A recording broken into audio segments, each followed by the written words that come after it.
নন, কৃষ্ণেরই একটা প্রকাশ। কৃষ্ণই রাধা, রাধাই কৃষ্ণ। আমরা এই কথাটা ছান্দোগ্য উপনিষদেও দেখতে পাই। শ্যামাত সবলং প্রপদ্যে, সবলাৎ শ্যামং প্রপদ্যে।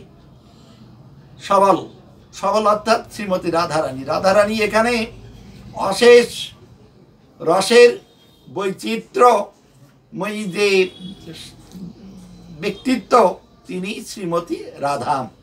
এবং রাধার একটাই মাত্র কাজ, সে কাজটা কি? তিনি কৃষ্ণকেই আনন্দ দেবেন, এছাড়া তার আর কোনো দ্বিতীয় কাজ নেই। এই জন্যেই তার প্রকাশ, এই জন্যেই তার আবির্ভাব। যেদিন তার আবির্ভাব হয়েছে ওই দিনটাকেই মূলত আমরা রাধার জন্মদিন বা রাধা অষ্টমী বলে থাকি। এইবার আগেই বলেছি, রাধারানী তো দৃষ্টিহীনের মতোই আবির্ভূতা হয়েছিলেন। সবাই মনে করেছিল তার কোনো চোখ নেই, তিনি দৃষ্টিহীনা। কিন্তু যেদিন ভগবান শ্রীকৃষ্ণ এই বৃষভানু রাজার বাড়িতে গেলেন, কীর্তিদা মায়ের কাছে গেলেন, দুইজনে গল্প করছেন এবং সেখানে কৃষ্ণও গেছেন।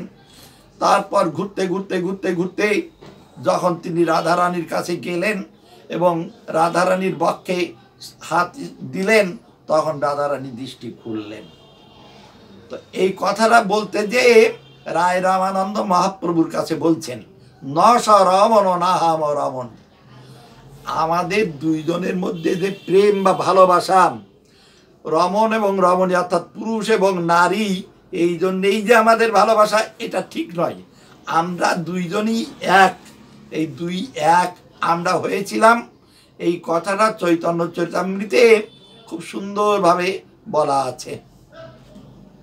রাধা কৃষ্ণ এক আত্মা, দুই দেহ ধরি, অন্যন্যে বিলাসে রস আস্বাদন করি। এইবার এই যে রস আস্বাদন করছেন, রস আস্বাদ, রাধার যে এত গুণ, কেউ তা সেই গুণের কথা বর্ণনা করতে পারবে না। এবং রাধার যে কৃষ্ণের সেবার কথা, সেই কৃষ্ণ সেবাও তার মতো করে কেউ করতে পারবে না। এইবার এই যে শ্রীমতী রাধারানী তার সেবা ধর্ম দেখিয়েছেন এবং কৃষ্ণকে আনন্দ দিয়েছেন। কৃষ্ণ বলছেন, দেখো, আমার দ্বারা জগতে সকলেই আনন্দিত হয়, আর আমি আনন্দিত হই শ্রীমতী রাধারানীর দ্বারা।